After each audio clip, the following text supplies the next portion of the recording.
Assalamu aleykum və rəhmətullahi və bərəkətuh. Deməli, bir şey sizlə bölüşmək istəyirəm.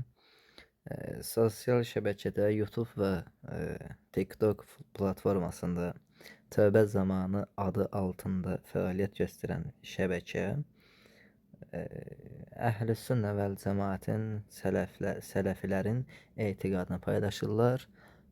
YouTube səhifəsində 227 min izləyicisi var və bir çox videolarda paylaşırlar.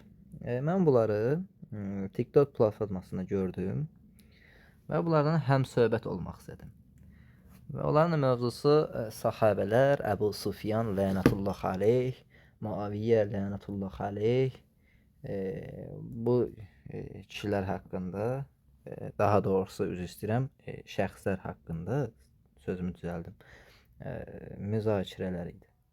Mən də girdim səhifələrinə, yazdım ki, məni də qaldırın, zəhmət olmasa, sizlə həmsöhbət olmaq istəyirəm.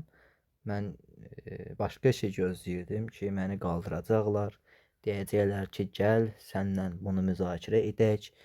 Axı sizin YouTube səhifəniz var, 227 min izləyiciniz var, TikTok platformasını canlı açıb birbaşa danışırsınız. Amma səhifə sahibi məni blok elədi. Niyə? Çünki heç bir sələfi, heç bir şiə balasının qabağına danışa bilməz. Və həmən kadrı da sizə göstərəm inşallah. Əla lənətullahi ələl qoymaz zalimin. Həsənin var gücü də var idi, dövlət idi də, xilafət idi. Əli bin Əbi Talibin qoyub getdiyi qoşun, dövlət qoşunu keçmişdi Həsənin itaətinə. Niyə görə Həsən Muaviyyəyə öz qoşu ilə dövləti təslim elədi? Bunu fikirləşin də qardaş. Gedin bunu fikirləşin. O Siffin döyüşündə olan hadisələri fikirləşməkdənsə, gedin Həsənin Muaviyyəyə xilafəti verməyini fikirləşin də. Yəni bu sizə nəyisə demir, bu sizə nəsə bir eyham vermir. Yalan söhbəti fitnə düşəcək. Fitnə olsa var idi də, Siffin döyüşündə onda, yəni elə çıxır ki, sənin dediyinə elə çıxır ki, Həsən Əlidən əfsəldir. Həsən ağıllı çıxdı da, Əlidən ağıllı çıxdı Həsən. Əli vermədi Muaviyyəyə xilafəti. Amma Həsən verdi. Deməli, Həsən Əlidən ağıllı çıxdı, hikmətli çıxdı. Həsən Əlidən daha uzaq görən çıxdı. Həsən Əlidən daha ədalətli çıxdı. Fitnənin qabağını aldı. Elə Əli bin Əbi Talib özü alardı da fitnənin qabağını. Niyə almadı? Əgər bu fitnənin qabağını almaq üçün idisə.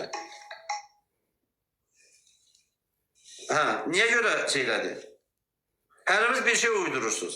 Biri deyir ki, fitnənin qabağını alırdı. Biri deyir ki, onu elədi ki, çünki Muaviyyə zahirən müsəlman idi. Ona görə o zahirən davrandı və zahirə uyğun dedi ki, o da müsəlmandır, zahirən mən xilafəti verirəm ona. Qardaş, burada söhbət əmanətdən gedir. Sizin etiqadınıza görə xilafət əmanətdir. Bu, Peyğəmbərin qoyub getdiyi əmanətdir. Bu, mirasdır. Mirası elə-belə kiməsə vermək olmaz. Sən bunu miras deyirsənsə, Həsən niyə görə Muaviyyəyə verdi xilafəti? Niyə görə bu mirası layiq olmayan xainə, münafiqə, kafirə verdi? Niyə görə verdi? İmamın nə deyir? Burada Davud nə yazır? İmamın qoşunda çoxu sadiq deyildi. Muaviyyə ətrafına. Qardaş, sən gör öz imamlarına necə ittiham edirsən, qardaş? Yəni, hamı üz döndərsəydi, Həsən tək qalsaydı belə, o dirənməliydi haqqı üçün. Tək olsaydı belə, dirənməliydi. Necə ki, Muhammed Peyğəmbər İslamı dəvət edəndə tək idi, dirəşmişdi. Həsən də ətrafında ən azından bir 10 nəfər var idi, sadiq adam. Gör qaldırar, gör qaldırar. Qaldır məndən danışdı. Məni blok elədilər. Ay, məni blok elədilər. Ay, siz necə də cahilsiniz. Siz necə də qorxaqsınız.